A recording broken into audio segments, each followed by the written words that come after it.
Hello, welcome. अब पढ़ेंगे अपन स्थिर दाब एवं आयतन पर रिएक्शन हीट या अभिक्रिया ऊष्मा। यदि स्थिर दाब या स्थिर आयतन पर कोई रिएक्शन हो रही है तो उसकी रिएक्शन हीट क्या होगी, ठीक है। दोनों में आपस में क्या रिलेशन होगा, ये अपन इस टॉपिक में अब पढ़ेंगे। तो इस पहले अपन कंडीशन देखते हैं स्थिर दाब की। यदि कोई अभिक्रिया स्थिर दाब का मतलब यहाँ पर ये मान के चलते हैं कि एक एटीएम प्रेशर है और ये कांस्टेंट है, ये बिल्कुल भी चेंज नहीं हो रहा है। इस टेम्परेचर पर यदि कोई रिएक्शन करवाएंगे तो एंथैल्पी इक्वेशन क्या होगी, डेल एच कांस्टेंट प्रेशर पर है तो इक्वेशन क्या होती है, एच बराबर ई प्लस पी वी। तो ये हो जाएगा डेल ई, एनर्जी किसके बराबर होती है, एंथैल्पी के, प्लस पी डेल वी किया गया कार्य। तो अपना दाब क्या है, कांस्टेंट है, डेल वी यहाँ पर चेंज हो रहा है। लेकिन ये कंडीशन तब लागू होती है जब अपनी अभिक्रिया कैसी हो, गैसियस स्टेट में हो। गैसियस स्टेट में अपना रिएक्टेंट हो। ये सॉलिड और लिक्विड में यदि होता है तो ये क्या हो जाती है, ये टर्म्स भी लगभग नेग्लेक्टेबल हो जाती है, जीरो। और अपना क्या बचता है, डेल एच पी बराबर डेल ई पी। किस कंडीशन में, जब रिएक्टेंट क्या हो, reactants are solid and liquid, तो उस समय क्या होता है, डेल वी की वैल्यू नेग्लेक्टेबल होती है, उसको काउंट नहीं करते हैं, इसलिए उसकी एंथैल्पी परिवर्तन और ऊर्जा, आंतरिक ऊर्जा परिवर्तन क्या होता है, बराबर हो जाता है स्थिर दाब की कंडीशन में। अब सेकंड कंडीशन ये लेते हैं कि जब गैस स्टेट में करवाई गई है, ठीक है, गैस स्टेट में रिएक्टेंट है, तो उस समय डिपेंड करेगा कि रिएक्शन को कांस्टेंट प्रेशर पर करवाई गई है या फिर कांस्टेंट वॉल्यूम पर कराई गई है। इस समय क्या होगा, एंथैल्पी और एनर्जी का मान क्या आएगा, अपना अलग अलग आएगा। तो मैं लिख देता हूँ सेकंड, डेल एच बराबर del E not equals to then gas state reactant, ठीक है। अब जब किसी अभिक्रिया को अपन स्थिर आयतन पर संपन्न करवा रहे हैं, स्थिर आयतन पर संपर्क कराएंगे मतलब डेल वी नहीं आएगा, तो उस समय अपना दोनों में रिलेशन क्या होगा, डेल एच और डेल ई में, या इस समय जो अभिक्रिया की ऊष्मा होगी वो क्या होगी, ऊष्मा। जब किसी अभिक्रिया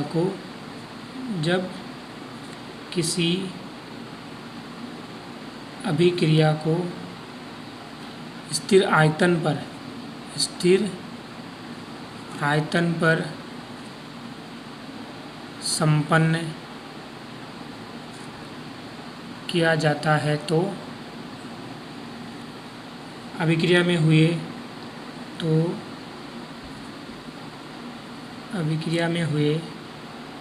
ऊष्मा परिवर्तन। तो ये दो डेफिनेशन हो गई अपने पास में। एक तो जब स्थिर आयतन पर हो तो क्यूबी से प्रदर्शित करेंगे, और जब किसी अभिक्रिया को स्थिर दाब पर संपन्न किया जाता है तो ये ऊष्मा परिवर्तन को स्थिर दाब पर अभिक्रिया ऊष्मा क्यूपी कहते हैं, ठीक है। एक को लिखेंगे क्यूवी से और एक को लिखेंगे क्यूपी से।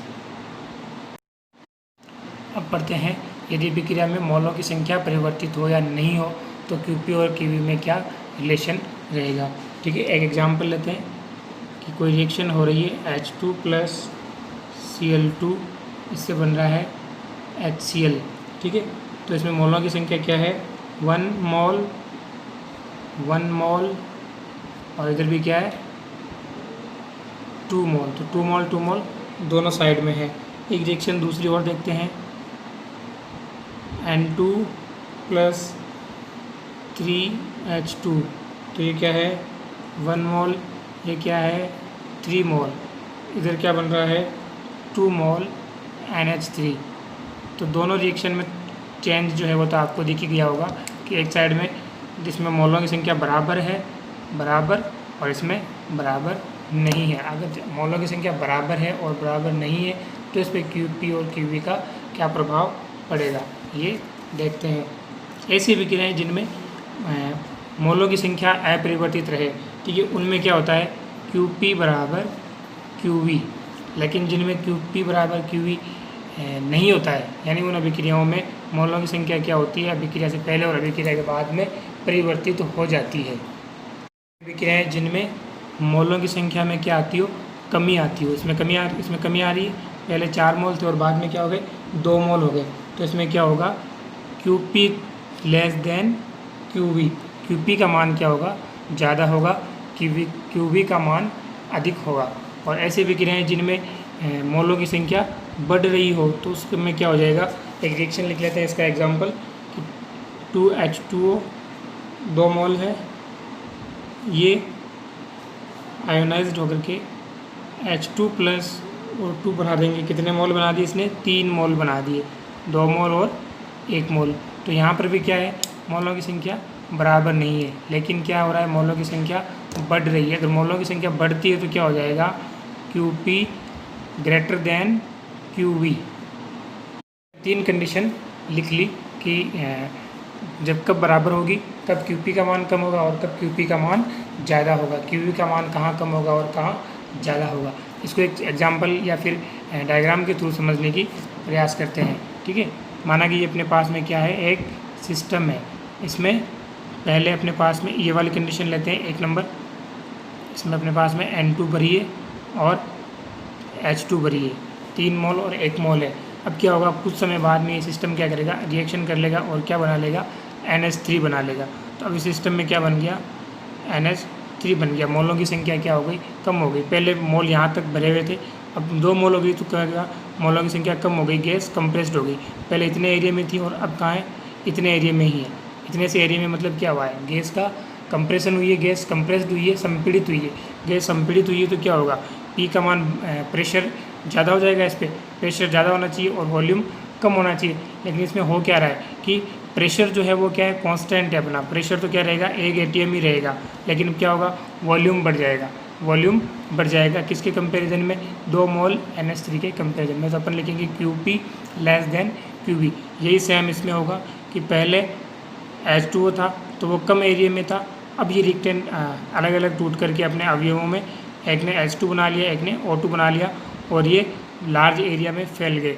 यानी कि क्या था, अपना QP तो कांस्टेंट था, स्थिर दाब पर पड़ रहे हैं ना, तो QP क्या है अपना कांस्टेंट है, और चेंज क्या हो रहा है, वॉल्यूम चेंज हो रहा है। तो वॉल्यूम चेंज हुआ, वॉल्यूम चेंज हुआ तो बढ़ेगा क्या, प्रेशर को, प्रेशर का मान बढ़ेगा किसके लिए, QV को बराबर करने के लिए या इसको इक्वल रखने के लिए। यहाँ पर प्रेशर का मान ऑटोमेटिक कम हो जाएगा वॉल्यूम के बराबर आने के लिए, तो QP के मान में क्या आएगी, कमी आएगी। यहाँ पर क्या होगी, QV बढ़ने के कारण QP के मान को भी बढ़ना पड़ेगा, दोनों को इस कंडीशन में आने के लिए। तो एक में QP लेस होगा और एक में QP ज़्यादा होगा। पढ़ते हैं अपन QP और QV में संबंध, यानी कि स्थिर दाब व स्थिर आयतन पर अभिक्रिया ऊष्माओं में संबंध पढ़ते हैं। ठीक है, तो इसके लिए अपन कुछ टर्म्स पुराने काम में लेते हैं। जैसे कि पहले एक समझते हैं कि ये एक सिस्टम है, इसमें कोई गैस है, इसमें प्रेशर और वॉल्यूम दोनों क्या है, कांस्टेंट है। इनमें से कोई एक कांस्टेंट है, एक वेरिएबल है, कांस्टेंट है दूसरा वेरिएबल है, या फिर दोनों कांस्टेंट है। तो उस कंडीशन में यदि कोई गैस की अभिक्रिया इसमें हो रही है, या तो गैस कंप्रेस्ड हो रही है या गैस एक्सपांड हो रही है, तो उस समय यहाँ पर इन दोनों टर्म्स में QP और QV में क्या रिलेशन है वो पढ़ते हैं। तो फर्स्ट टाइम अपन मानते हैं कि स्थिर आयतन पर, तो मैं लिखता हूँ पहले प्रथम नियम ऊष्मागतिकी के प्रथम नियम समीकरण से, प्रथम नियम समीकरण से डेल E बराबर क्या होता है, Q माइनस W। ठीक है, और यदि स्थिर आयतन की कंडीशनों में कहूँ कि यहाँ पर आयतन क्या है मेरा, स्थिर है, और आयतन स्थिर हो तो P डेल V क्या रहेगा, 0 0, ये टर्म्स पूरी 0 हो जाएगी, तो अपना क्या हो जाएगा, W 0 हो जाएगा, और W 0 हो जाएगा तो क्या बचेगा, डेल E बराबर QP। किस कंडीशन में, सॉरी V, वॉल्यूम की कंडीशन में। जब वॉल्यूम कांस्टेंट है तो उस समय डेल E बराबर क्या हो जाएगा, QV। ये किस कंडीशन में है, मैं आगे लिख देता हूँ, स्थिर आयतन पर, स्थिर आयतन पर क्या है, डेल E बराबर QV। और एक कंडीशन अपने को पता है एंथैल्पी की, जो डेल H होता है वो किसके बराबर होता है, QP के बराबर होता है। यानी कि स्थिर दाब पर सिस्टम की एंथैल्पी परिवर्तन क्या होती है, उसकी दी गई ऊष्मा के बराबर होती है। तो ये कंडीशन आती है स्थिर दाब के लिए। स्थिर दाब और स्थिर आयतन दोनों की कंडीशन अपने पास में आ गई है। ठीक है, और एंथैल्पी की समीकरण क्या होती है, मैं लिख लेते हैं अपन, एंथैल्पी समीकरण डेल H बराबर del E plus P del V। ठीक है, तो ये अपना क्या है, 0 है, तो उसमें डेल H बराबर क्या हो जाएगा, डेल E। एजम्पशन लेके चलते हैं कि माना कोई एक गैसीय अभिक्रिया है, क्या है, गैसीय अभिक्रिया हो रही है, रिएक्टेंट टू प्रोडक्ट जिसमें क्या है नंबर ऑफ मोल्स n है, और ये आदर्श गैस के रूप में है, क्या है, एक आदर्श गैस के रूप में है। तो अपन इसको क्या करेंगे, PV बराबर nRT समीकरण से इसको संबंधित करके एक संबंध इनके बीच में निकालेंगे। PV बराबर nRT, ठीक है, PV बराबर nRT अपन ने लिख लिया। तो ये किस कंडीशन में थी, ये माना कि फर्स्ट कंडीशन में, ये अपना कौन सा सिस्टम है, इनिशियल स्टेट है, क्या है, इनिशियल स्टेट, ये क्या है, इनिशियल स्टेट है। कुछ समय बाद में अपना स्टेट किस में चला जाएगा, फाइनल स्टेट में, और जब फाइनल स्टेट में चला जाएगा तो क्या बन जाएगा, रिएक्टेंट से प्रोडक्ट बन जाएगा, और प्रोडक्ट का भी क्या है, ये आदर्श गैस की तरह बिहेव करता है, दोनों ही गैस स्टेट में है। तो ये क्या आ गया अपना फाइनल स्टेट, इनिशियल स्टेट और फाइनल स्टेट। तो दोनों के लिए, इसके लिए अपन लिख देते हैं रिएक्टेंट, और इसके वॉल्यूम में अपन लिख देते हैं प्रोडक्ट। क्या हो रहा है, वॉल्यूम में तो चेंज हो रहा है, PV डेल V, तो दोनों के वॉल्यूम को अपन ने क्या लिख दिया, प्रेशर अपना क्या है, कांस्टेंट है, वॉल्यूम चेंज हो रहा है, तो वॉल्यूम रिएक्टेंट और वॉल्यूम प्रोडक्ट लिख दिया। इसको मैं दे देता हूँ इक्वेशन नंबर, दोबारा लिख लेते हैं, ये अपन ने सिस्टम के रूप में लिखा था, PV रिएक्टेंट बराबर nRT और इक्वेशन नंबर 1, और PV प्रोडक्ट बराबर nRT समीकरण नंबर 2, दो इक्वेशन अपन ने लिख ली। अब देखिए P डेल V बराबर PV reactant minus V product, इस तरीके से इसको लिख सकते हैं, या इसको लिख सकते हैं P डेल V बराबर PV reactant minus PV product, ठीक है। तो इसको देते हैं अपन इक्वेशन नंबर 3। अब तीनों इक्वेशन को क्या करेंगे अपन, रिलेटेड करके देखते हैं। तो इक्वेशन 1, 2 एंड 3 से, फ्रॉम इक्वेशन 1, 2, 3, तो क्या आएगा, P डेल V की वैल्यू क्या आएगी, P डेल V बराबर N प्रोडक्ट, सॉरी यहाँ पर आपको लिखना पड़ेगा प्रोडक्ट, ये मिस्टेक हो गई, प्रोडक्ट माइनस रिएक्टेंट है, ये प्रोडक्ट माइनस क्या है, रिएक्टेंट, यहाँ पर आपको करना है प्रोडक्ट माइनस रिएक्टेंट। तो प्रोडक्ट माइनस रिएक्टेंट अपन ने किया, तो यहाँ पर भी क्या करेंगे, प्रोडक्ट माइनस रिएक्टेंट। तो इसको अपन लिख सकते हैं RT, PV बराबर nRT, PV बराबर nRT प्रोडक्ट की इक्वेशन है फाइनल की, माइनस क्या करेंगे, N रिएक्टेंट RT, या इसको क्या लिख सकते हैं, P डेल V बराबर RT N product minus N reactant, या P डेल V बराबर RT डेल N। तो अपने पास में क्या आ गई, PV का मान आ गया।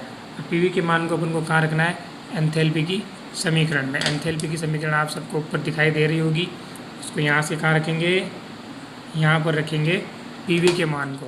तो क्या आएगा, डेल H बराबर del E plus RT del N, और डेल H बराबर किसके होता है, QP के, डेल E बराबर किसके होता है, QV के। तो QP बराबर QV plus RT del N, ये अपने को एक क्या मिल गया, रिलेशन मिल गया, जो किसके बराबर है, ऊष्मा के संबंध को दर्शाता है स्थिर दाब व स्थिर आयतन पर। देखिए यदि अपना क्या हो, केस 1 डेल N बराबर क्या हो, 0, यानी कि मोलों की संख्या क्या हो, अपनी बराबर हो, तो उस समय ये टर्म्स क्या हो जाएगी, 0, और अपना क्या हो जाएगा, QP बराबर QV, ठीक है। केस सेकेंड में क्या है, डेल N बराबर पॉजिटिव, यानी कि क्या हो, मोलों की संख्या में क्या हो, वृद्धि हो, मोलों की संख्या में वृद्धि होगा तो क्या होगा, इस टर्म्स की वैल्यू बढ़ जाएगी, इस टर्म्स का मान अपना बढ़ जाएगा, और वो क्या होगा, QP के मान को बढ़ा देगा, QP ग्रेटर देन QV। और थर्ड कंडीशन में यदि डेल N बराबर नेगेटिव हो, यानी कि प्रोडक्ट के मोलों की संख्या कम हो, तो क्या हो जाएगा, QP लेस देन QV, ठीक है, तो ये था ऊष्मागतिकी थर्मोरसायन के अभिक्रिया ऊष्माओं के आपस में संबंध थे ऊष्मागति के रूप में, thermodynamical relation between QP and